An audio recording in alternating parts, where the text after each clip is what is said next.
العلي العظيم.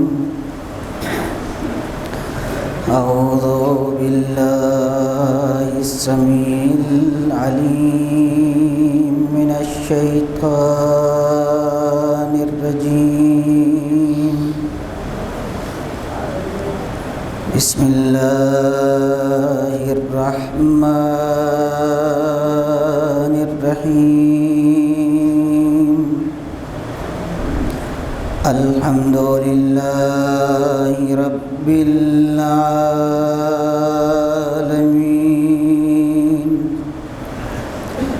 الصلاة والسلام والتحية والإكرام على النبي الأمي المكي المدني الهاشمي الأبطي سيدنا ونبينا وشفيع ذنوبنا وطبيب قلوبنا مولانا أبي القاسم محمد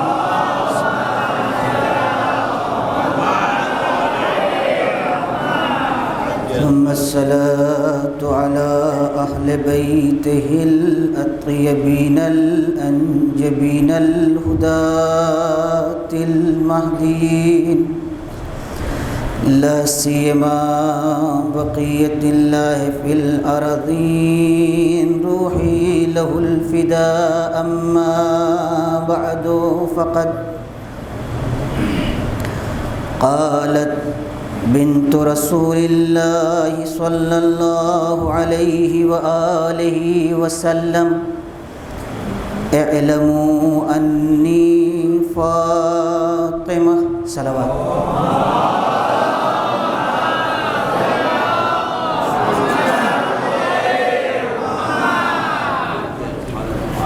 معزز حاضرین کرام، دوستو اور بزرگوں، بہت عظیم شب ہے، بہت قیمتی وقت ہے، اور ظاہر سی بات ہے کہ تھوڑے سے وقت میں ایک ایسی شخصیت کہ جس کا تعلق ایک عظیم انسان سے ہو اور خود وہ عظیم ہو، ممکن نہیں ہے کہ ساری باتیں اس کے سلسلے سے. اور دوسرا مرحلہ یہ بھی ہے کہ یہ شخصیتیں ایک زاویے سے ہمہ جہت ہیں، آفاقی ہیں، لہذا کم پڑھے لکھے لوگ جتنا بھی ان کے بارے میں گفتگو کریں گے وہ محدود ہی تصور کیا جائے گا. لیکن مسئلہ آسان اس وقت ہو جاتا ہے جب ان کے نورانی کلمات میں جگہ جگہ یہ بات صراحت سے ملتی ہے کہ میری زندگی تمہارے لیے آئیڈیل ہے، میری حیات تمہارے لیے نمونہ ہے، ان کو عورتوں کا سردار بنایا گیا ہے، عورتیں ان کی اتباع اور پیروی کریں گی. مسلمان عورتوں پر فرض ہے کہ وہ شہزادی کونین کی زندگی سے آشنائی حاصل کریں. صرف نام لے کر کے خوش ہو جانے کے لیے مطالبہ نہیں ہے. اگر مطالبہ اتنا ہوتا تو ہم بھی مجلس برگزار نہ کرتے، اس کی نوعیت کچھ اور ہوتی. دنیا کے دیگر قوموں کی طرح ہم بھی خوشیاں مناتے، لیکن ہم کو یہ نہیں سکھایا. زینب نے حساس ماحول میں واقعہ کربلا کے بعد دشمن کے گھر میں فرش عزا بچھائی تھی. وہ ان کا ذہن تھا، ہم نہیں پہنچ سکتے، مگر آج کے دور میں اتنا ضرور سمجھ میں آتا ہے کہ انفارمیشن بھی کوئی چیز ہوتی ہے، معلومات کوئی چیز بھی ہوتی ہے، اطلاعات کوئی چیز بھی ہوتی ہے، میڈیا کوئی چیز بھی ہوتی ہے، ذرائع ابلاغ کوئی چیز بھی ہوتی ہے۔ یہ ان کا کارنامہ تھا ایک بیٹی کا، تاکہ جو کچھ ہوا ہے وہ تاریخ کے اوراق میں گم نہ رہے، آنے والی آئندہ نسل کو پتہ رہے کہ میرا، ہمارے خاندان کا، ہمارے گھر والوں کا پیغام کیا تھا، مشن کیا تھا۔ بھائی اسی پہ گفتگو ہونا ہے ہماری۔ 4 مجلسیں آپ نے سنی ہیں، یہ آخری مجلس اگر میں پیغام پہنچا سکا۔ شہزادی کے بارے میں ایک عجیب جملہ تاریخ میں ہے، اس کو پہلے سنیے، پھر اس کے بعد گھر جا کر کے ذرا سا اس کے بارے میں سوچئے گا، پھر اپنی اور ہم اپنی زندگی کا ذرا جائزہ بھی لیں کہ وہی تصویر ہم کھینچ رہے ہیں یا کوئی اور تصویر، بگڑ تو نہیں رہی ہے۔ بہت توجہ چاہوں گا، میں چاہ رہا ہوں ہماری عورتیں، خواتین، ہماری قوم کی لڑکیاں جو سن رہی ہیں آج کے دور میں، دیکھیں کہ شہزادی نمونہ بن سکتی ہیں۔ ایک جملہ ہے روایتوں میں، اور معصوم کا جملہ ہے، اور زندہ امام کا جملہ ہے، بہت توجہ چاہوں گا، گزرے ہوئے اماموں کا نہیں، جس کا دور ہے، جس کی پیروی میں اس وقت ہم ہیں، جس کی امامت کو ماننا ہر مسلمان کا فریضہ ہے سب کی روایت کی بنیاد پر۔ ان کا کہنا ہے ولی فیہا اسوہ، میرے لیے، مجھ امام زمانہ کے لیے میری جدہ ماجدہ کی زندگی، سیرت نمونہ ہے، آئیڈیل ہے۔ غور کریں اگر آپ تو آپ کو اندازہ ہوگا کہ شہزادی کا رتبہ آپ نے بارہا سنا ہے، اور میں اپنے انداز سے اب نقل کرنے جا رہا ہوں۔ آسان ہے کہہ دینا، پیغمبر کی بیٹی فاطمہ، علی مرتضیٰ کی زوجہ فاطمہ، حسن و حسین کی والدہ فاطمہ، یہ سب فضیلت کے گوشے ہیں۔ اتنی بڑی شخصیتوں سے منسوب ایک خاتون، لیکن یہ فاطمہ کی فضیلت نہیں ہوئی۔ توجہ چاہوں گا، میں اپنی قوم کی لڑکیوں سے، خاتون سے کہنا چاہتا ہوں، ہر ایک کی اس دنیا میں شخصیت ہے، ہماری، آپ کی، جو اس کائنات میں آیا ہے اس کی اپنی حیثیت ہے، باپ سے الگ، بھائی سے الگ، ماں سے الگ، ہر ایک کو اپنا کردار اس دنیا میں نبھانا ہے۔ بہت توجہ چاہوں گا، آپ نے کوئی بڑا کمال نہیں کیا اگر شہزادی کو پیغمبر کے حوالے سے پیش کیا، آپ نے کوئی فضیلت کا گوشہ بیان نہیں کیا اگر علی مرتضیٰ کے حوالے سے آپ نے پیش کیا۔ فضیلت اس وقت ہوگی کہ جب فاطمہ کو فاطمہ کے انداز سے دیکھا جائے، انہی کے حوالے سے دیکھا جائے، ان کی شخصیت مستقل کو دیکھا جائے، اور جب ہم ان کے گھرانے سے ہٹ کر کے فاطمہ کو دیکھتے ہیں تو 18 سال کی عمر میں ایک خاتون کو جس طریقے سے اپنی زندگی کو اس دنیا میں پیش کرنا چاہیے تھا، آج تک ہسٹری حیران ہے، تاریخ پریشان ہے، متفکرین گھبرائے ہوئے ہیں، دانشوروں کے پاس نہ جملہ ہے نہ قلم ہے کہ ایک خاتون نے ایک ایسے ماحول میں جہاں امکانات تھے، نہ اسباب تھے، نہ گھوڑا گاڑی تھا، نہ پلین تھے، نہ کمپیوٹر تھا، اس نے ایسی زندگی گزاری کہ تاریخ میں محفوظ ہو کر کے آج ہمارے سامنے آئی تو چھن چھن کے ایسے آتی ہے کہ آج کے دور میں جب ہم دنیا میں عالم اسلام کا جائزہ لیتے ہیں، زندہ مسلمان قوموں کا، تب ہمیں پتہ چلتا ہے کہ فاطمہ کی سیرت حقیقتاً ان کی زندہ سیرت تھی۔ جب ہم دیکھتے ہیں کہ ہاسپٹل میں ایک فاطمہ نام کی نرس ہے، جب ہم دیکھتے ہیں ہیں بیمارستان میں زہرا نام کی ایک ڈاکٹر ہے، جب ہم دیکھتے ہیں کالجز میں پڑھی لکھی لڑکی ہے اور سب اس کے آگے پیچھے چل رہے ہیں، کوئی سوال پوچھ رہا ہے، کوئی دوا کے بارے میں پوچھ رہا ہے، اس کا مطلب یہ ہے کہ فاطمہ کا پیغام، زینب کا پیغام کل تاریخ کے لیے نہیں تھا۔ امام زمانہ نے گائیڈ کیا کہ میری جدہ ماجدہ کی سیرت میرے لیے نمونہ عمل ہے، آج بھی نمونہ عمل ہے۔ شہزادی کی سیرت یہ ہے، گھر سے قدم باہر نہیں نکالا، مگر جب مجاہد جہاد کر کے گھر کے اندر آیا شوہر اپنے خسر محترم کے ساتھ، تو بڑے افتخار سے تلوار، فاطمہ تلوار لو، آج اس تلوار نے حق وفا ادا کر دیا۔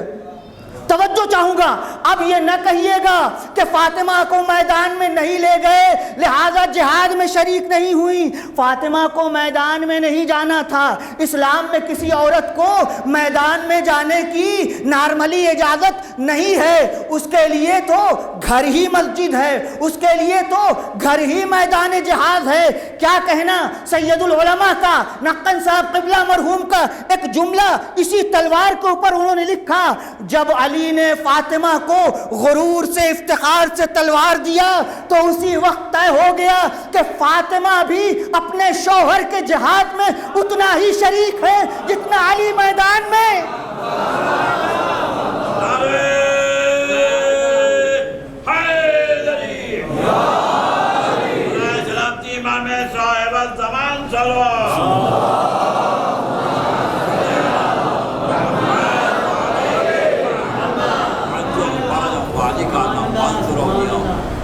ہر سرد گرم حالات میں جہاں بھی دیکھیے تو شہزادی کا خاص کردار،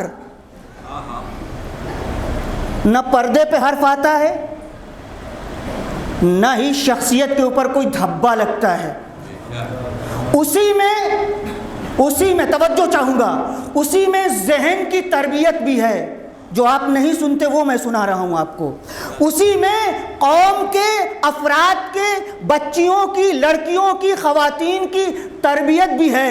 آ رہی ہیں اور فاطمہ درس دے رہی ہیں، خواتین آتی ہیں اور فاطمہ فقہ بتاتی ہیں۔ فقہ کیا چیز ہے؟ یہی حلال حرام، یہی نجاست طہارت، اور عقائد کس کو کہتے ہیں؟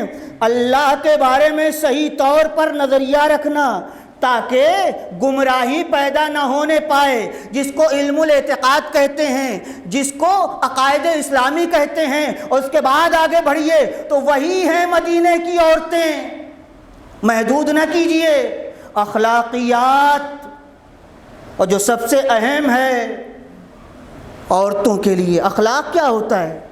اخلاق کا مطلب یہ ہے کہ جو کچھ پڑھا اور سنا ہے اس کو اپنے کردار میں سمیٹ کے پیش کر دینا۔ کیا سنا ابھی مجلس میں آپ نے؟ محرم میں کیا سنا؟ مولانا نے کہا اسلام کہتا ہے سچ بولو، اب اگر ہم سچ بولتے ہیں تو وہ اخلاق آیا۔ اسلام نے کہا امانت دار بن کے رہو، تو اب امانت دار۔ اسلام نے کہا مظلوم کا ڈیفنس کرو، مظلوم کا دفاع کرو، تو اب اگر ہم مظلوم کا دفاع کر رہے ہیں چاہے گھر میں چاہے گھر سے باہر، تو اس کا مطلب پیغام پہنچا، اس کا مطلب کردار میں وہ صفت پیدا ہوئی۔ یہ ہیں شہزادی کے صفات۔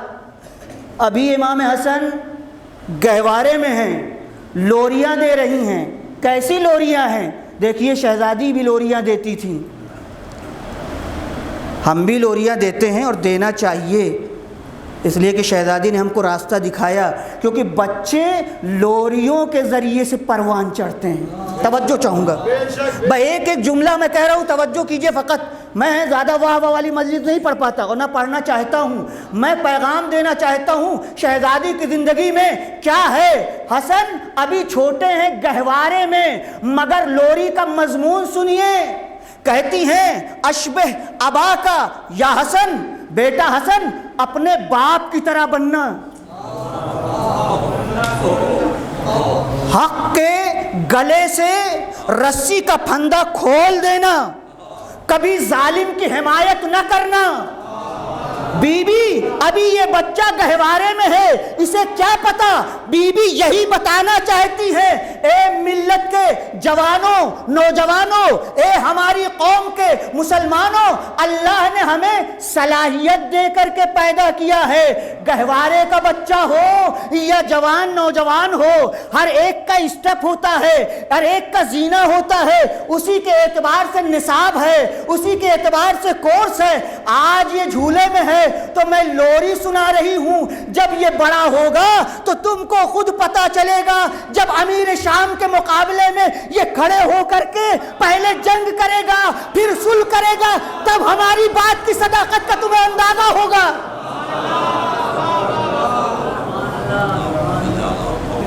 آج اگر ہماری خواتین کتاب ہاتھ میں لے لیں، کتاب آج اگر ہماری خواتین وقت ملے تو قرآن مجید کی ورق گردانی کرنا شروع کر دیں۔ ہیں ایسی قوم میں عورتیں، ہم جانتے ہیں، اسی مجلسوں سے سیکھا ہے، قرآن کی تلاوت چھوٹتی نہیں ہے، نماز ان سے چھوٹتی نہیں ہے، مجلس ان سے چھوٹتی نہیں ہے، تو کیا گھرداری میں کچھ کمی واقع ہوتی ہے؟ کیا شوہر کو شکایت کا موقع دیتی ہیں؟ جی نہیں، ہرگز۔ اور میں مثال بمبئی کے دیتا ہوں، تقریباً 12 سال ہو گئے، خوجہ مسجد کے پاس مجھے کلاس لینا تھا، اتوار کا دن تھا، خواتین کا کلاس تھا۔ جب میں وہاں پہنچا، یقین کریں زندگی میں تقریباً 15 سال ہو گئے مجھے ٹیچنگ کرتے ہوئے، پڑھاتے ہوئے، لیکن میں نے اتنا نظم نہیں دیکھا۔ گھریلو خواتین کو میں نے دیکھا مجھ سے پہلے پہنچی ہوئی تھی، اور تقریباً سب کے ہاتھوں میں قلم اور کاپی۔ بعض نے بتایا مولانا 2 گھنٹہ سفر کر کے ہم آئے ہیں اس کلاس میں، تو اس کا مطلب فاطمہ زہرا کامیاب ہیں۔ توجہ چاہوں گا، اس کا مطلب بی بی کامیاب ہے۔ اگر یہ درس پہنچ گیا کہ ہماری عورتوں کے ہاتھوں میں کتاب آ گئی، اگر ہماری عورتوں کے ہاتھوں میں قرآن آ گیا، اگر ہماری عورتوں نے اسلامی تعلیمات حاصل کر لی اور گھر کے کام میں کمی نہیں آئی، تو اب ہم سمجھ گئے کہ اگر فضائل میں ہم نے سنا تھا فاطمہ آسیہ گرداں ولب قرآن سرا، ادھر گھر کا کام کرتی تھی، چکی چلاتی تھی اور قرآن مجید کی تلاوت بھی کرتی تھی، تو اس کا مطلب یہ ہے کہ یہ پیغام ملت کی خواتین تک پہنچ چکا ہے۔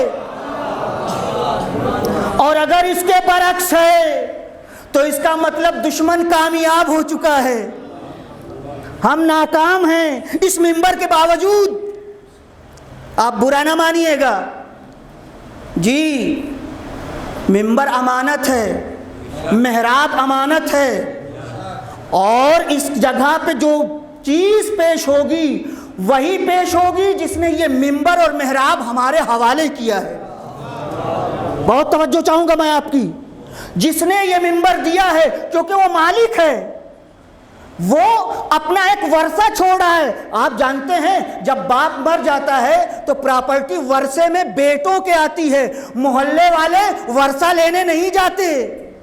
اب آپ پوچھتے ہیں کیا چھوڑا، تو اگر وہ پراپرٹی والے ہوں گے تو خود ہی پتہ چل جائے گا، بھائی کھیت تھا کھیت چھوڑا، کھلیان تھا کھلیان چھوڑا، اگر بزنس مین تھا تو کوئی بزنس چھوڑا ہوگا۔ اب ہم اسی مثال کو لے کر کے تاریخ اسلام میں جاتے ہیں، پیغمبر دنیا چھوڑ رہے ہیں، اب ہم پوچھنا چاہتے ہیں یا رسول اللہ آپ اپنے اہل بیت کے لیے کیا چھوڑیں گے؟ مولی مرتضیٰ دنیا چھوڑ رہے ہیں، میں ان سے پوچھوں گا یا علی آپ اپنے گھر والوں کے لیے کیا چھوڑیں گے؟ امام حسن دنیا سے جا رہے ہیں، امام حسین دنیا سے جا رہے ہیں۔ پھر ان کا پیغام آگے بڑھا، خیر ما ورث الآباء الادب للمال، یاد رکھو بہترین وارث اور بہترین ورثہ یہ ہے کہ مال نہ چھوڑے، جائیداد نہ چھوڑے، بلکہ اپنے بچوں کے لیے ادب چھوڑے، علم چھوڑے، آداب اسلامی چھوڑے۔ ادب چھوڑ کے جاؤ، تمہیں پتا ہو بڑوں سے کیسے بات کی جاتی ہے، تمہیں پتا ہو کہ اگر تم چھوٹے ہو بیٹے ہو تو باپ سے کیسے خطاب کرو گے، تمہیں پتا ہونا چاہیے اگر تم بیٹی ہو یہ تمہاری ماں ہے تو تم کیسے بولو گی۔ لاکھ تم یونیورسٹی سے آئی ہو، لاکھ تم نے ڈاکٹر ہو، مگر یہ تمہارا باپ ہے، مگر یہ تمہاری ماں ہے، اگر رفتار بدلے تو سمجھ لو یہ بے ادبی ہے۔ یہ اہل بیت کا دسترخوان ہے۔ اہل بیت کے دسترخوان پر علم، ہدایت، روحانیت، معنویت، قرآن مجید اور آخرت ملتی ہے۔ یہ لفظ میں نے مصرف کیا۔ اب سنیے، اگر آخرت سے کوئی چیز بھی ہٹا رہی ہے تو سمجھ لو وہ اصلی پیغام جو اہل بیت کا ہے اس میں نقص واقع ہوا ہے، اس لیے کہ اہل بیت کی زندگی، اہل بیت کا فرمان، اہل بیت کا کردار، خود دونوں میں کوئی تضاد نہیں پایا جاتا۔ انہوں نے دنیا بھی گزارا اور ہمیشہ آخرت کی فکر کی۔ انہوں نے ہم سے کہا جب تک دنیا میں ہو دنیا کے حصے سے پیچھے نہ رہنا، تمہارے پاس دنیا ہونا چاہیے۔ مولا کس حد تک؟ کہا اس حد تک کہ خدا زندگی سے نکلنے نہ پائے۔ بہت توجہ چاہوں گا، آج یورپ کا دیکھ لیجئے کیا حال ہے، دیگر قوموں کا دیکھ لیجئے کیا حال ہے۔ ہم میں اور دیگر قوموں میں فرق یہی ہے کہ لوگ دنیا لینے جاتے ہیں، اپنے معبود کو بھول جاتے ہیں، یہی غرق ہو جاتے ہیں، لیکن ہم جب دنیا لینے جاتے ہیں تو دنیا میں غائب نہیں ہوتے۔ ہمیں پتہ ہوتا ہے کہ ہمارا امام کون ہے، ہمارا ہادی کون ہے، ہمارا رہبر کون ہے، ہمارا قائد کون ہے، ہمارا خدا کون ہے۔ صلوات پڑھیں محمد و آل محمد۔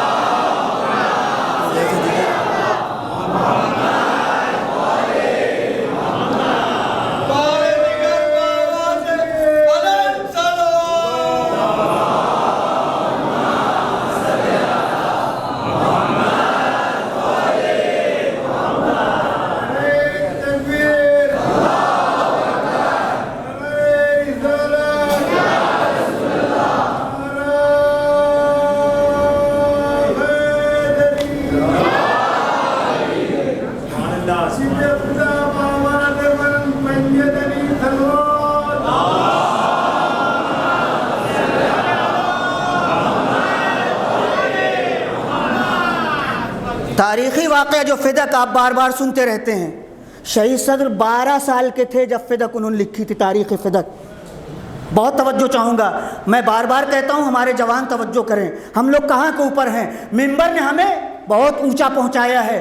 شہید صدر عراق کی شخصیت کا نام ہے، 12 سال کے یہ بچے بیٹھے ہوئے ہیں، سوچنے کی بھی تمیز نہیں ہوتی، اور شہید صدر نے 12 سال کی عمر میں تاریخ فدق لکھی، اور عراق جیسی سوسائٹی میں کہ جہاں سارے لوگ تھے پیش ایسے کیا کہ غیر لوگوں نے ان کی تعریف کی اور ہر زاویے سے فدق کے اوپر بحث کی۔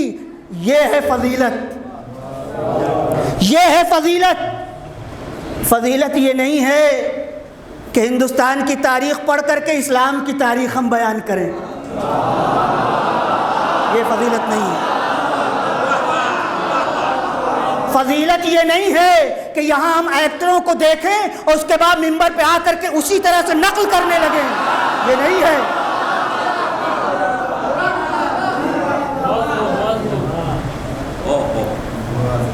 ہمارے اندر اتنی سمجھ ہے کہ ہمارے پیغمبر کی ہدایت کیا ہے، ہماری شہزادی نے کیا کہنا چاہا۔ سنیے، بلا وجہ والی کی باتیں نہیں کر رہا ہوں، شہزادی کا قول نوٹ کیجئے، لکھیے آج کی تاریخ میں، مجھے وہ دنیا پسند نہیں جو آخرت سے روک دے۔ کیوں نہیں نقل کرتے اسے؟ مجھے وہ دنیا پسند نہیں جو مجھے آخرت۔ بی بی کیا دنیا بری چیز ہے؟ نہیں، دنیا بری چیز نہیں ہے، تم سمجھ نہیں پائے۔ اگر اس دنیا سے نتیجہ آخرت ہو تو یہ دنیا خود آخرت ہے، اور اگر یہ دنیا دنیا رہ جائے، آخرت تک تم نہ پہنچ پاؤ تو یہ زندگی انسانی نہیں حیوانی ہے۔ مجھے وہ دنیا نہیں پسند ہے۔ بڑا قلق ہے، فدق چھن گیا۔ مولا کائنات کا خطبہ پڑھو نہج البلاغہ میں، اس آسمان کے نیچے ایک زمین تھی، کچھ لوگوں نے بخل کیا اور کچھ لوگوں نے سخاوت کیا، دے دیا۔ یہ جملے ہیں. اور پھر شہید صدر یاد آتے ہیں. شہید صدر کہتے ہیں تاریخ میں فدق فقط ایک مقدمہ نہیں ہے، ایک کھیت یا کھلیان یا مثال کے طور کے اوپر ہیکٹر زمین کی بات یا باغ کی بات نہیں ہے، بلکہ یہ ایک علامت ہے کہ وہ حق جو اللہ نے ازل سے ان حضرات کے لیے لکھ دیا تھا، اس حق کو چھپایا گیا، دبایا گیا. اے میرے دوستو، اگر تم اس دنیا میں حقدار کا ساتھ دینا چاہتے ہو، چاہے تم مسلمان ہو، چاہے تم شیعہ ہو، چاہے کسی قوم سے ہو، تو جب یہ تاریخ پڑھو گے تو تم کو پتہ چلے گا کہ اصلی حقدار کون تھے جو انسانیت کو راہ دکھانا چاہتے تھے. کھیت کھلیان کا فقط مسئلہ نہیں تھا. اس گہرائی کو شہید صدر سمجھتے ہیں، ہم جیسے لوگ نہیں سمجھتے. کیوں؟ اس لیے کہ قیمت آج اتنی ہو گئی، اسکوائر فٹ اتنے ہے، 1000 میں تھی اب 10,000 میں وہ زمین بک رہی ہے. ظاہر ہم لوگ اسی میں رہتے ہیں، کوئی مشکل نہیں ہے. حل ادلکم علی تجارت تنجیکم من النار. قرآن مجید تجارت کا لفظ استعمال کرتا ہے. کیا میں تمہیں ایسی تجارت کی طرف لے جاؤں جو تمہیں آگ سے بچا لے؟ اب آپ خلاصہ نکالیں گے تو ہر جگہ دنیا میں آخرت آخرت آخرت، ہدایت، اس کے علاوہ کچھ نہیں. تو ہم کیوں گھوم گھوم کر کے غیروں کی طرح اسی دنیا میں چکر لگاتے ہیں؟ ماضی کی باتوں کو نقل کر کے خوش ہونا زندہ قوموں کا کارنامہ نہیں ہوا کرتا.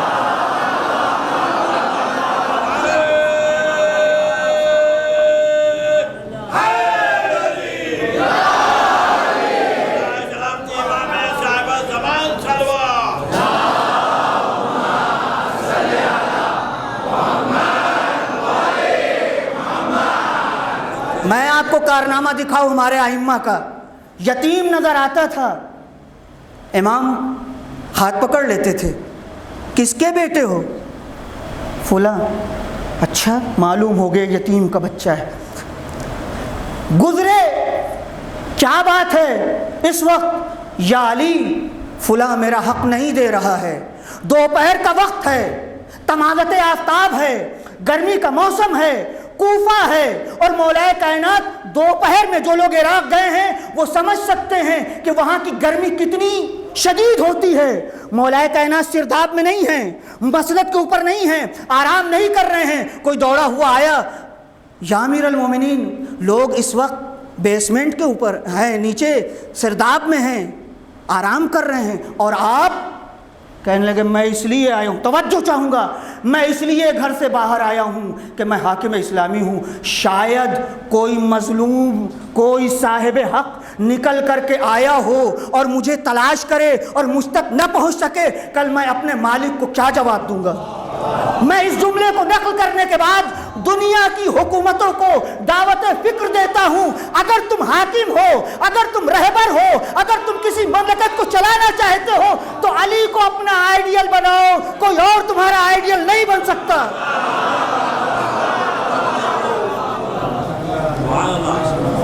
افسوس ہے ہم جب اپنے رہبروں کی بات کرتے ہیں زندہ جو گزر گئے ہیں تو بعض لوگ کہتے ہیں ان کو تو بس انہی کا. تو کوئی تم خود لے کر کے آؤ اپنے گھر سے.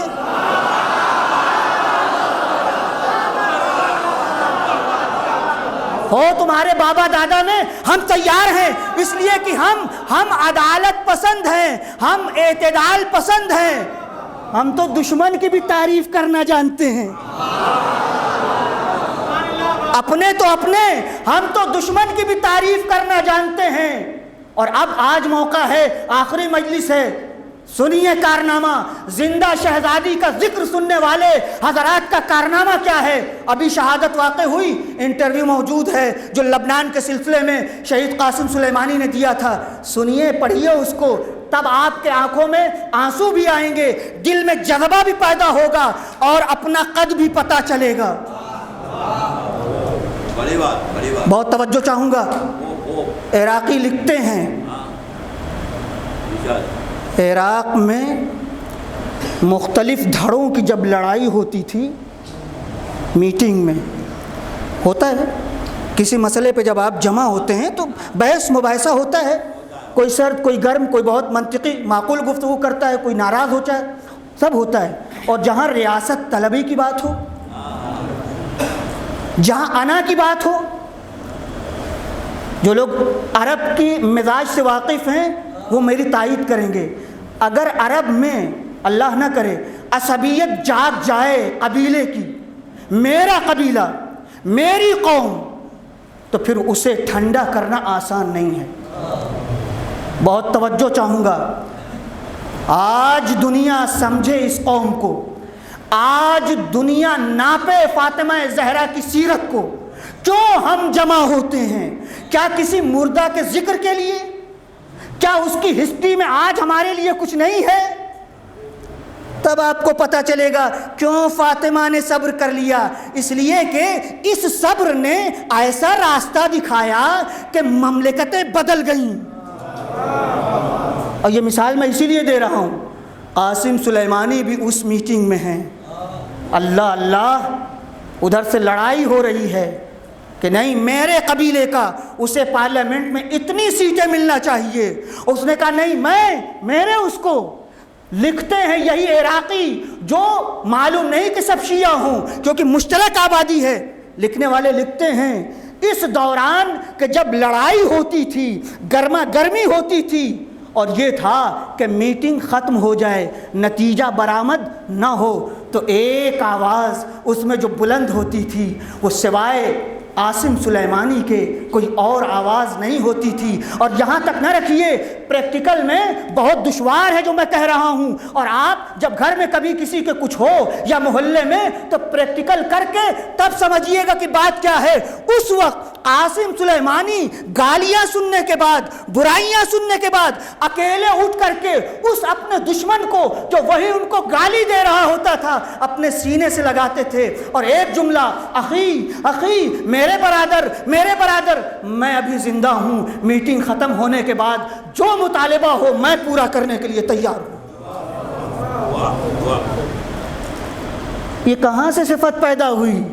اب ہسٹری جب پڑھیے گا تو 3 دن شہزادی کا ذکر کرتے تھے، دنیا میں کہیں بھی ہوں، کرمان آتے تھے، کرمان اپنے گھر، اور شہزادی کا ذکر کرتے تھے، یعنی ان کو پتا تھا کہ شہزادی کی زندگی ہی ہمیں مصائب و آلام میں سکون فراہم کر سکتی ہے، شہزادی ہی کا ذکر مسلمانوں کو اکٹھا کر سکتا ہے۔ اے شہزادی کو نہ پہچاننے والوں، شہزادی نے اپنا حق معاف کر کے مسلمانوں کو متحد کر کے دکھایا ہے۔ تمہیں پتہ نہیں ہے، خبر نہیں ہے حدیثوں میں کیا ہے۔ نہج البلاغہ پوری رکھی ہوئی ہے میز کے اوپر، مگر مطالعے کی توفیق نہیں ہے۔ شہزادی کے اقوال پورے ہیں موجود، گلہ الگ بات ہے، شکوہ الگ بات ہے، اپنے حق کے بارے میں جا کر کے کہنا، مقدمہ دائر کرنا الگ بات ہے، لیکن اسلام کے مشترک دشمن کو شہ دینا یہ دانائی نہیں ہے، یہ دانائی نہیں ہے۔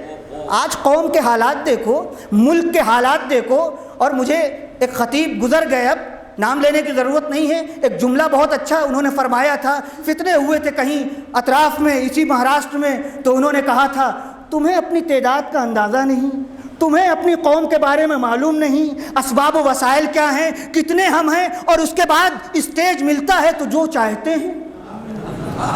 قوم کو خطرے میں ڈالنا عقل مندی نہیں ہے،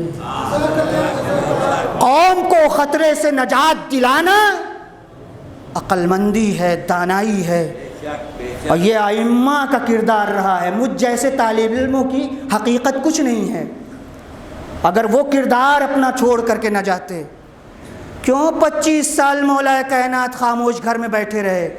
کیا تلوار کی باڑ کند ہو گئی تھی؟ اس 25 سال پہ کیوں گفتگو نہیں ہوتی؟ 25 سال کیوں خاموش بیٹھے رہے؟ کیوں گھر سے باہر نہیں آئے؟ پھر نہج البلاغہ، میں 2 چیزوں کے درمیان مذبذب تھا، یا تو میں اپنے قلیل اصحاب کے ساتھ میدان میں اتر آتا اور سب ختم ہو جاتے، آج یہ مجلس آج یہ اسلامی مملکت، آج اس قسم کے شہداء ہمارے سامنے نہ ہوتے، یعنی ہدایت کا کاروبار وہی ختم ہو جاتا۔ پھر میں نے سوچا کہ صبر ان تمام چیزوں سے بالا تر ہے، لہذا میں نے صبر کیا۔ ہمارے علماء کو سلام کیجئے جنہوں نے رات و دن کی محنت سے وہ نچوڑ پیش کیا کہ جو اہل بیت کی طینت تھی، طبیعت تھی، مزاج تھا۔ 4 کتاب پڑھ کے اگر کوئی انجیکشن لگانے لگے اور آپ سمجھ جائیں، انجیکشن لگوائیے گا؟ لگوائیے گا؟ اما اب تو وہ زمانہ آ گیا ہے کہ جو MD وغیرہ ہے ان سے بھی اب بھاگ رہے ہیں لوگ۔ اسلام میں بھی یہ سب ہوا ہے، جو ڈاکٹر نہیں تھے ڈاکٹر بن گئے، جو عالم نہیں تھے عالم بن گئے، جو حاکم نہیں تھے حاکم بن گئے۔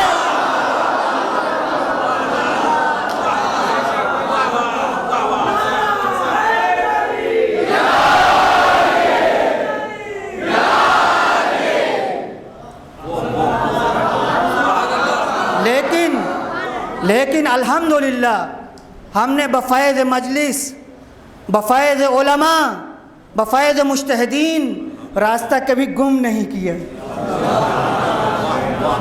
کوئی بھی آ گیا سامنے تو ایک بچے کے اندر ہمارے اتنی تمیز ہے کہ وہ سمجھ جاتا ہے کہ کس گروہ کا آ گیا ہے۔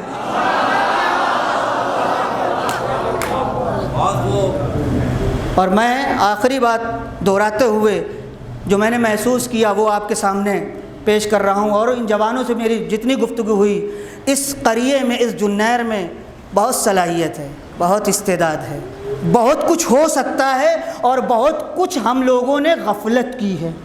یہ میں جرأت سے کہتا ہوں، کوئی وہ نہیں ہے، نہ آپ کی برائی ہے نہ بدگوئی ہے، لیکن توجہ، فذکر ان الذکر تنفع المومنین۔ آپ کو معلوم ہے، آپ کو معلوم ہے ہسٹری امام خمینی کے ایران کی آپ سے زیادہ، ہم سے زیادہ بدتر صورتحال تھی 41 سال پہلے۔ کلچر اسلامی کلچر نہیں تھا، یورپی کلچر تھا، اور جو لوگ اس زمانے میں زیارت پہ گئے تھے وہ بتاتے ہیں شراب کی دکانیں روٹیوں کی دکانوں سے زیادہ تھیں۔ کس نے راستہ دکھایا؟ کون آگے بڑھا؟ ایک فقیہ، اور وہ بھی بوڑھا فقیہ جس کو پتا تھا کب بولنا چاہیے اور کہاں کیا بولنا چاہیے اور کتنا بولنا چاہیے۔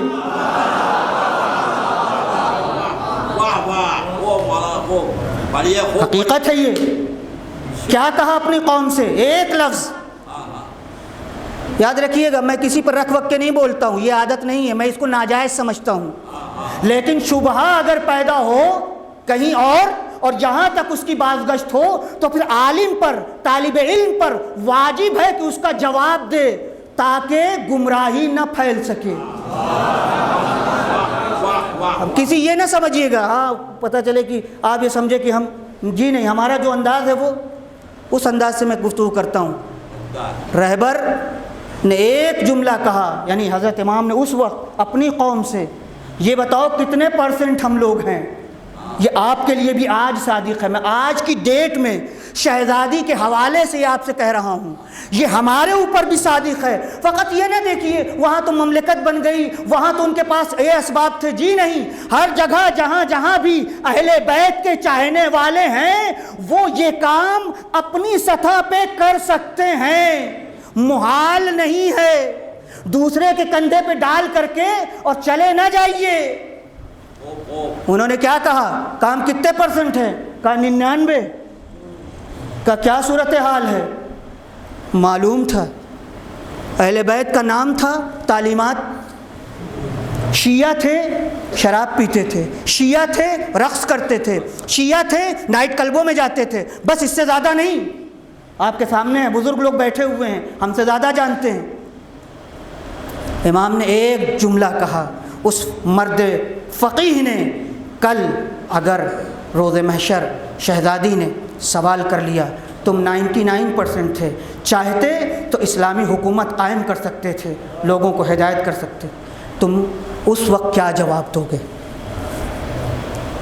بس ایک جملہ اور اس کے بعد سمجھنے والوں نے سمجھ لیا کہ اگلا پلان کیا ہے اور کیا ہونا ہے۔ اب اس کے بعد شاگرد جمع ہونے لگے، حضرت امام منبر پر آئے، درس دینے لگے۔ تقریر نہیں کرتے تھے، مجلس وہ نہیں پڑھتے تھے جو ہمارے حوزے میں ہمیشہ سے کارنامہ علماء کا رہا ہے، درس دے کر کے شاگردوں کو تیار کرنا، باریک سے باریک علمی باتوں کو حل کر کے بتانا۔ اس کے بعد جب محرم نزدیک ہوا تو انہوں نے اس کا نتیجہ یہ سمجھا کہ جتنی باتیں ہم نے ابھی تک درس و تدریس میں بتائی ہیں، اب محرم کا وہ زمانہ ہے کہ خطبہ کو تیار کیا جائے تاکہ حسین کے منبر پر جا کے حسین کا نام لے کر کے قرآن میں جو تعلیمات موجود ہیں عوام کو، پبلک کو اس کی گہرائی سے آشنا کرے۔ اگر ہم میں یہ لیاقت ہوتی تو آج نقشہ کچھ اور ہوتا، آج نقشہ کچھ اور ہوتا۔ اپنے کو کہہ رہا ہوں، اپنے کو یہ لیاقت نہیں پیدا ہو پائی کہ ایک چھوٹے سے سماج میں اپنے گھر کو ہم سمیٹ نہیں سکے، اسی کے اس میں ارے یہ اس کو کیسے بگاڑا جائے، اس کو ترقی سے کیسے روکا جائے۔ اما دیکھو دوسری قوموں کو، تم سے نیچی تھی، کچھ نہیں تھا، آج وہ ہمارے اوپر سرداری کر رہے ہیں، اور اس پر ہم کو یہ ہم سید ہیں۔ کس نام کے سید؟ کس کام کے سید؟ اس کو سید کہتے ہیں۔ سید وہ ہے کہ جس کی زبان سے، جس کے بیان سے محبت کے علاوہ کچھ پتہ نہ چلے، جو علم دوست ہو، جہالت سے نفرت کرتا ہو، دوسروں کی مدد کرتا ہو۔ میں نہیں کہہ رہا ہوں چھٹے امام سے ملنے کے لیے آئے، مولا میں آپ کا شیعہ ہوں، مولا میں آپ کا شیعہ ہوں، متوجہ نہیں ہوتے۔ مولا میں آپ کا شیعہ ہوں، متوجہ نہیں ہوتے۔ جب 3 بار 4 بار 5 بار ہو گیا تو امام نے کہا یہ بتاؤ اپنے لوگوں کی خبر گیری کرتے ہو، ان کی مصیبت میں شرکت کرتے ہو، جب وہ بیمار ہوتے ہیں تو ان کی عیادت کرنے جاتے ہو، جب انہیں پیسے کی مشکل ہوتی ہے تو قرض دیتے ہو۔ اللہ اکبر، بڑے شیعہ ہیں ہم شیعہ ہیں، ہمارے لیے جنت ہے، اہل بیت تو ہمارے لیے پکی۔ اسی شہزادی کا قول ہے، سنیے، بس بات تمام کر دی کیونکہ اب میرے اندر طاقت اتنی نہیں ہے۔ انہی شہزادی کا قول ہے۔ کیوں یہ قول نقل نہیں ہوتا؟ کیوں؟ اس لیے کہ عام طور سے مومنین ممکن ہے کہ پسند نہ کریں، مگر ہے قول شہزادی کا، کیا کیا جائے؟ انہوں نے گمراہی میں نہیں رکھا، انہوں نے ہمیں تاریکی میں نہیں رکھا۔ مدینے کا ایک چاہنے والا ہے، اس کے اندر یہ بیداری ہے، اس کے اندر یہ جاگرتی ہے۔ اس نے اپنی بیوی سے کہا کہ میں شہزادی کا شیعہ ہوں، میں ان کی محبت کا دم بھرتا ہوں، جاؤ ان کی خدمت میں اور ان سے پوچھو کہ میرا شوہر آپ کا محب ہے، آپ کا شیعہ ہے، بتائیے میرے بارے میں آپ کیا کہتی ہیں؟ اللہ اکبر، بہت توجہ چاہوں گا، آخری پیغام اور میں نے زحمت تمام کر دی۔ شیعہ ہے، بیوی کے ذریعے سے، کس کی خدمت میں؟ جس کی یاد میں جمع ہوئے ہیں۔ میرے دوستو سنو، پونے جاؤ، بمبئی جاؤ، یورپ جاؤ، یہ قول یاد رکھو کہ ہم شیعہ ہیں، کسی اور قوم سے نہیں۔ کہیں بھی ہو، کسی جگہ بھی ہو، آج آپ ماڈرن بننا چاہتے ہیں، آج آپ اسمارٹ بننا چاہتے ہیں، اگر یورپ کے طرز پہ اسمارٹ بنیں گے تو اسمارٹ نہیں بن سکتے۔ شیعہ طرز پہ اسمارٹ بننا ہے، یعنی کیا مطلب؟ کام کر سکتے ہو کام کرو، پڑھ سکتے ہو پڑھو، بزنس کر سکتے ہو بزنس کرو، کسی کی مدد کر سکتے ہو مدد کرو، اور اگر کچھ نہیں کر سکتے تو کم سے کم زبان بند رکھو۔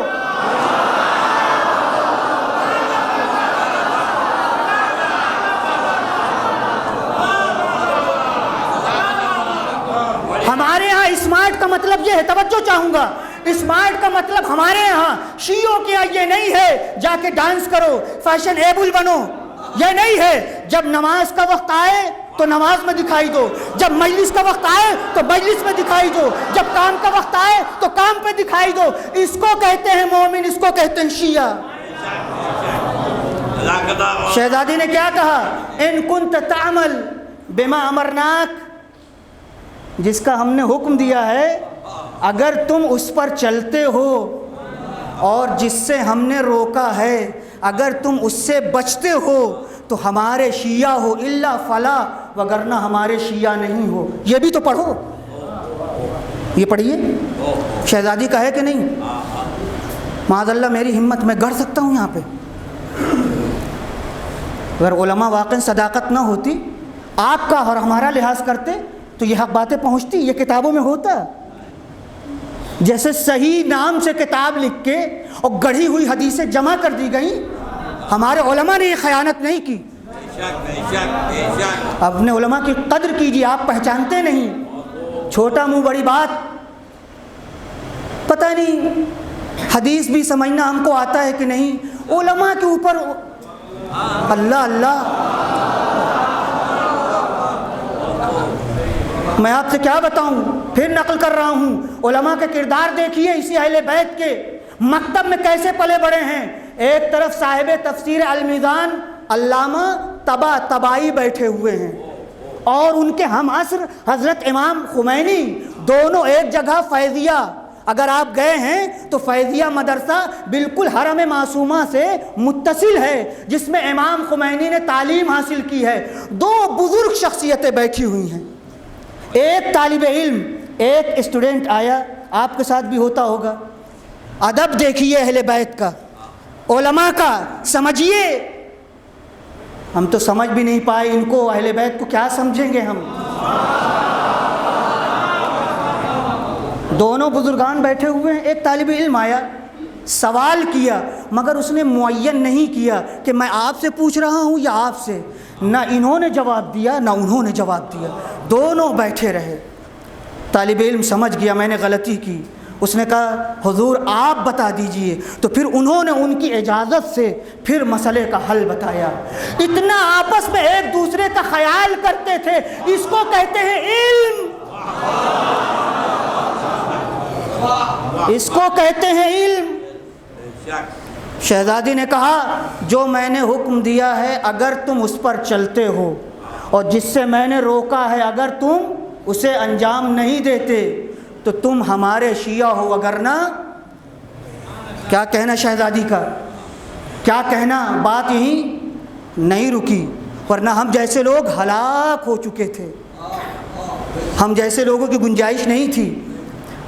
چلی گئی اس کی بیوی، اور اس نے کہا کہ شہزادی نے یہ جواب دیا ہے۔ جب اس شیعہ نے یہ سنا تو یہ میرا قول ہے، اپنے سر پہ ہاتھ مارا، افسوس کیا، ہائے تو پھر میرا کیا ہوگا، پھر تو میں ہلاک ہو گیا۔ یہ الفاظ ہیں روایت کے۔ پھر یہ جب اپنے شوہر کی یہ بے چینی دیکھی تو پھر واپس آئی اور آ کر کے کہا شہزادی جب آپ نے یہ قول کہا، میں نے نقل کیا اپنے شوہر سے، تو میرے شوہر نے کہا اب تو میں ہلاک ہوا، اب میرا کیا بنے گا۔ اب سنیے آگے بشارت، توجہ چاہوں گا، مگر جیسے کہا ہے ویسے نقل کرو، اضافہ نہ کرو، اپنی طرف سے نہ بڑھاؤ، اس لیے کہ وہ شہزادی کا کلام نہیں ہے، آپ کا کلام ہے۔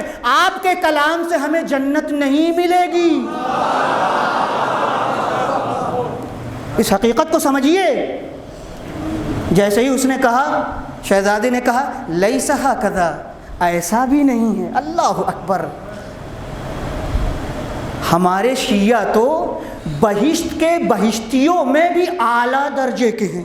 اللہ اکبر، شہزادی قربان ہو جائیں واقعاً کہ ہم جیسے لوگوں کے لیے گنجائش رکھیں۔ ہمارے شیعہ بہشت کے بہشتیوں میں اعلیٰ درجے کے ہیں، اور شیعہ نہیں، شیعوں کا چاہنے والا، اور وہ کہ جو ہمارے دوستوں سے محبت کرتا ہے وہ بھی، اور جو ہمارے دشمنوں سے نفرت کرتا ہے وہ بھی، سب کے سب بہشت میں جائیں گے۔ توجہ چاہوں گا، فقط آپ کے لیے نہیں، شیعوں کا شیعہ، پھر ہمارے دشمنوں سے نفرت کرنے والا، وہ سب کے سب بہشت میں جائیں گے۔ ہاں، اب اسے سنیے، جس کے لیے میں نے آپ کو زحمت دی ہے، اس کو بھی سنیے، یہ معیار دیا ہے۔ ہاں البتہ جو لوگ ہمارے شیعوں میں دل سے اور زبان سے ہمیں چاہتے تو ہیں مگر عمل نہیں کرتے، وہ کچھ آزمائشوں کے بعد بہشت میں پہنچیں گے۔ اور آزمائش کیا ہے؟ توجہ چاہوں گا، ان کو جہنم کے اوپری درجے میں کچھ دنوں عذاب میں رکھا جائے گا، جب وہ پاک ہو جائیں گے تو ہم ان کی شفاعت کریں گے، پھر وہ ہمارے ساتھ بہشت میں ہوں گے۔ ہے کسی میں دم ہم میں سے کہ کوئی کہے کہ ہم سکرات موت کو جھیل سکتے ہیں؟ ہے ہم میں کوئی کہ جو جرات کرتا ہے کہ کہے ہم قبر کے مصائب و آلام کو، برزخ کو جھیل سکتے ہیں؟ شہزادی وہاں کہہ رہی ہیں، محشر کی بات کہہ رہی ہیں کہ وہاں اللہ اکبر، جہنم کے اوپری درجے میں ایک ماچس کی تیلی، ایک ذرا سا گرمی کی حرارت ہمیں پریشان کر دیتی ہے، ہم جہنم جھیل سکتے ہیں؟ بس میں نے زحمت تمام کر دی۔ ارباب مجلس، آج کی شب پیغام کی شب ہے، ولایت کی شب ہے، مظلومیت کی شب ہے، گریے کی شب ہے، رونے کی شب ہے، مگر خالی گریہ نہیں، عزم و ارادے کے ساتھ، خالی گریہ نہیں، اس عہد کے ساتھ۔ شہزادی، اگر پیغام آپ کا ہم تک پہنچا ہے تو ہم آج طے کرتے ہیں کہ میں اپنے لیے بھی، اپنے گھر والوں کے لیے بھی اس پر عمل کر کے دکھاؤں گا۔ بس شہزادی جب بیمار ہوئیں تو حالات مختلف تھے، کبھی اپنے شوہر کے ساتھ بیٹھتی ہیں اور گفتگو کرتی ہیں۔ ایک دن سرہانے مولائے کائنات بیٹھے ہوئے تھے، شہزادی رونے لگی، توجہ چاہوں گا، اسے پڑھیے گا آپ کو تو اندازہ ہوگا۔ شہزادی رونے لگی، مولا نے کہا بنت رسول روتی کیوں ہو؟ اللہ اللہ، کہا ابو الحسن آپ کی مظلومیت پر۔ مولا نے معلوم کیا جملہ کہا فاطمہ میرے لیے کوئی بڑی بات نہیں، میں صبر کروں گا۔ یہ جملے ہیں تاریخ میں، فاطمہ گھبراؤ نہیں، میں صبر کروں گا۔ کبھی شہزادی گھر میں زینب کو دیکھتی ہیں، ابھی بچی ہے، کبھی حسن و حسین کو دیکھتی ہیں، کبھی اسماء کو بلاتی ہیں، اے اسماء بہت خدمت کی تم نے، اے اسماء تم نے اپنی پوری زندگی ہمارے حوالے کر دی، اے اسماء اب میرے جانے کا وقت قریب ہے۔ اسماء میں دنیا سے جانا چاہتی ہوں مگر بے چین ہوں، اس لیے کہ مدینے میں وہ جو جنازہ اٹھانے کا انداز ہے وہ مجھے پسند نہیں ہے۔ اے اسماء میں چاہتی ہوں کہ جب میرا جنازہ اٹھایا جائے تو بدن کا حجم معلوم نہ ہو۔ اسماء نے کہا بی بی گھبرائیے نہیں، میں جب حبشے میں تھی تو میں نے دیکھا کہ وہاں تابوت بنایا جاتا تھا، اس میں جنازہ لے کر کے جاتے تھے۔ اے شہزادی میں آپ کے لیے بنائے دیتی ہوں۔ بس شہزادی کے سامنے جیسے ہی تابوت بنایا، تاریخ میں لکھا ہوا ہے فاطمہ بابا کے جانے کے بعد مسکرائی نہیں تھی، مگر جب پردے کا اہتمام دیکھا تو ایک مرتبہ مسکرا دی۔ اے شہزادی ارے آج آپ کو اپنے پردے پر اس قدر ہنسی ہے اور خوشی ہے۔ اے شہزادی ارے کربلا کے میدان میں آپ کی یہی سیدانیاں، یہی بیٹیاں بلوے عام میں ہوگی، منادی ندا دے گا اے تماشائیوں آؤ تماشا دیکھو۔ ارباب ادا فاطمہ کا آخری وقت آیا، ابو الحسن گھر میں تشریف، دو جملے اور زحمت تمام، ابو الحسن گھر میں تشریف لائے مگر انداز کیسا ہے۔ ایک مرتبہ کہا اے حسن و حسین، اے زینب و ام کلثوم ہلمو تزودو، اے میرے بچوں آؤ، تیری ماں دنیا سے گزر گئی۔ حسن آ گئے، زینب آ گئی، ام کلثوم آ گئے، مگر حسین کھڑے رہے۔ بیٹا آؤ ماں سے خدا حافظ کرو، مگر حسین نے کہا بابا زندگی میں جب میں بلاتا تھا تو اماں ہمیں سینے سے لگاتی تھی، آج جب تک اماں نہ بلائیں گی میں خود سے ابا کے پاس نہ آؤں گا۔ تاریخ لکھتی ہے ایک مرتبہ بندے کفن ٹوٹ گئے، میرے لال حسین میرے سینے سے لگ جا۔ وَسَيَعْلَمُ الَّذِينَ ظَلَمُوا أَيَّ مُنقَلَبٍ يَنقَلِبُونَ۔